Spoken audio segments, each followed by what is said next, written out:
നമസ്കാരം. ചാനൽ 91 ന്യൂസിലേക്ക് സ്വാഗതം. ചിലപ്പോഴൊക്കെ നമ്മൾ നമ്മുടെ സ്വന്തം ദൈവദേശത്തിൻ്റെ പേരിൽ അഭിമാനം കൊള്ളാറുണ്ട്.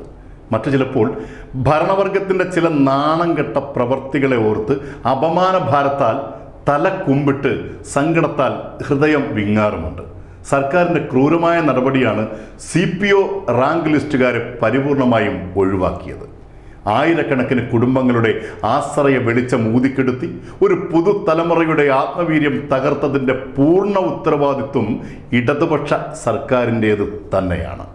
സമരദിനങ്ങൾ 61 കടന്നിട്ടും ഭരണകൂട തലവനായ മുഖ്യമന്ത്രി ഒന്ന് കാണുവാനുള്ള അനുവാദം പോലും സിവിൽ പോലീസ് ഓഫീസർമാരുടെ PSC റാങ്ക് ലിസ്റ്റിൽ ഉള്ളവർക്ക് ലഭിച്ചിട്ടില്ല എന്നത് ഈ നാടിൻ്റെ നാണക്കേടായി മാറിയിരിക്കുകയാണ്. കേരള പോലീസിൽ ആയിരക്കണക്കിന് ഒഴിവുകളാണുള്ളത്. സംസ്ഥാനത്തെ പോലീസ് സ്റ്റേഷനിൽ ഒരിടത്ത് പോലും ആവശ്യമായ സേനയുടെ 1/4 പോലുമില്ല എന്നതാണ് സത്യം. കേരളം നേരിടുന്ന കടുത്ത സാമ്പത്തിക പ്രതിസന്ധിയാണ് ഇത്തരം നിയമന സാധ്യതകളെ മുടക്കുന്നത്.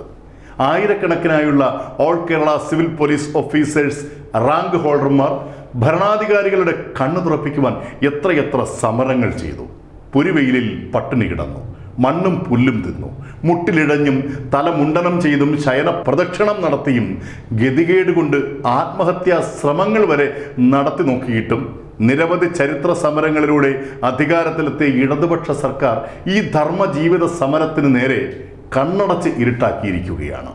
ഇന്ന് അർദ്ധരാത്രി വരെ റിപ്പോർട്ട് ചെയ്യുന്ന എല്ലാ ഒഴിവുകളിലും PSC അഡ്വൈസ് മെമ്മോ നൽകും. എന്നാൽ റാങ്ക് ലിസ്റ്റ് നീട്ടുന്ന കാര്യം തീരുമാനിക്കേണ്ടത് സംസ്ഥാന സർക്കാരാണ്. പോലീസ് ജോലി സ്വപ്നം കണ്ട് അതിനുവേണ്ടി അതികഠിനമായി അധ്വാനിച്ച് പഠിച്ചും കായികക്ഷമത ഉണ്ടാക്കിയും ഉറച്ച ലക്ഷ്യബോധത്തോടെ സഞ്ചരിച്ച് ലിസ്റ്റിൽ റാങ്ക് ജേതാക്കളായി വരാൻ പോകുന്ന നല്ല ദിനങ്ങളിൽ അഭിമാനത്തോടെ കാക്കിയണിഞ്ഞ് നിയമം കാക്കാൻ അധികാര ചിഹ്നങ്ങൾ അണിഞ്ഞ് കേരള പോലീസിൻ്റെ ഭാഗമാകും എന്ന് വിശ്വസിച്ചിരുന്നവർ കുടുംബം പുലർത്താൻ ഇനി കൂലിപ്പണി ചെയ്യേണ്ട അവസ്ഥയിൽ എത്തിയിരിക്കുന്നു കാര്യങ്ങൾ. ഇതേ ലിസ്റ്റിൽ ഉൾപ്പെട്ട പലരുടെയും പ്രായപരിധി കഴിഞ്ഞുപോയതിനാൽ അവരുടെ പോലീസ് സ്വപ്നങ്ങളും ചിറകറ്റ് വീഴുകയാണ്. ഏറ്റവും ഗൗരവമേറിയ ഇത്തരം വിഷയങ്ങളിൽ സജീവമായ ഒരു ചർച്ചയ്ക്കോ ഉത്തമമായ പരിഹാരത്തിനോ ഗവൺമെൻറ് എന്തുകൊണ്ടാണ് ശ്രമിക്കാത്തതെന്ന് എത്ര ആലോചിച്ചിട്ടും പിടികിട്ടുന്നില്ല. ഇന്ത്യയിലെ മികച്ച പോലീസ് സേനയാണ് കേരള പോലീസ്.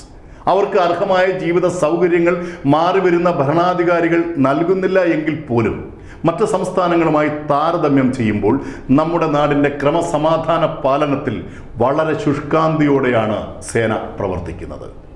കേരളത്തിലെ ദുഷിച്ച രാഷ്ട്രീയ ഇടപെടലുകൾ ഇല്ലാതെ കേരള പോലീസിന് സ്വതന്ത്രമായി പ്രവർത്തിക്കുവാനുള്ള സാഹചര്യമുണ്ടായാൽ ലോക പോലീസിന് തന്നെ മാതൃകയാകും വിധത്തിൽ അത്ഭുതം കാണിക്കാൻ കഴിവുള്ള, കരുത്തുള്ള, കർമ്മശേഷിയുള്ള കേരള പോലീസിൻ്റെ ഭാഗമാകുവാൻ CPO റാങ്ക് ലിസ്റ്റിൽപ്പെട്ടവരുടെ റാങ്ക് ലിസ്റ്റ് കാലാവധി നീട്ടി നൽകുന്നത് കേരള ജനതയുടെ തന്നെ ആഗ്രഹവും അഭ്യർത്ഥനയുമാണ്. News desk channel 91.